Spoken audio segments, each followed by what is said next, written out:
இந்த நேரத்துல இவர் எதுக்கு கூப்பிடுறாரு? இப்ப என்ன நடந்திருக்கும்? என்ன தம்பி போனை பார்த்தோம்னா டென்ஷன் ஆயிட்ட? தலைவர் கூப்பிடுறாருயா. இப்ப எதுக்குன்னு தெரியலையே. எதுவா இருந்தாலும் அட்டன் பண்ண சமாளிச்சுக்கலாம். சொல்லுங்க தலைவரே. வர்மா, உடனே புறப்பட்டு கட்சி ஆபீஸ்க்கு வா. ஒரு முக்கியமான விஐபி வந்திருக்காரு. யாருங்க தலைவரே? அட, நேர்ல வந்து பாரியா. இந்த கிழவனுக்கு வேற வேலையே கிடையாது. மனசனுக்கு இருக்க டென்ஷன் புரியாம. யோ, வண்டியை கட்சி ஆபீஸ்க்கு போறியா?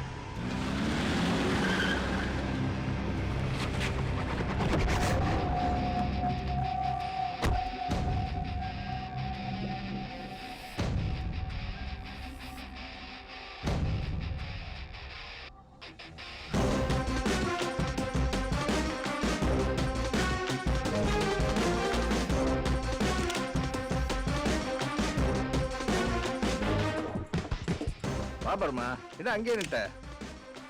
பர்மா, இவர் மிஸ்டர் பார்த்திபன், மலேசியால பெரிய பிசினஸ் மேன். நம்ம கட்சிக்கு தேர்தல் நிதி தரேன்னு வந்திருக்காரு. சார், இவர்தான் பர்மா. பர்மாவும் தெரியாதா? நான் இந்த நிதியை கொடுக்கறது இவருக்காக தான். வணக்கம். என்னது வருங்கால எம்எல்ஏ, அதுக்கப்புறம் எம்பி, அதுக்கப்புறம் மினிஸ்டர், எங்கேயோ போறீங்க? இப்படி பேயடிச்சு பார்த்த மாதிரி பார்த்தா இப்படி ரெண்டு பேரும் பேசிட்டு இருங்க, ஒரு மீட்டிங் முடிச்சுட்டு வந்துடுறேன். என்ன வருமா? 15 வருஷத்துக்கு முன்னாடி நாம துதி கொடுத்தவன் இன்னைக்கு நமக்கே நிதி கொடுக்கறானேன்னு பாக்குறியா? அதாண்டா வாழ்க்கை. நீ எப்படி இங்க? உலகத்துல மக்கி போகாத ரெண்டே விஷயம் தான். ஒண்ணு பிளாஸ்டிக், இன்னொன்னு பாவம். புதைக்க புதைக்க வளர்ந்துகிட்டே இருக்கும். என்னடா இவங்க காலை எடுத்தவன் தோல் மேலே கைய போடுறானே மன்னிச்சிட்டான்னு நினைக்கிறீங்க? பாவிகளுக்கு தாண்டா மன்னிப்பு, துரோகிகளுக்கு மன்னிப்பு கிடையாது. போட்டோ எடுங்க.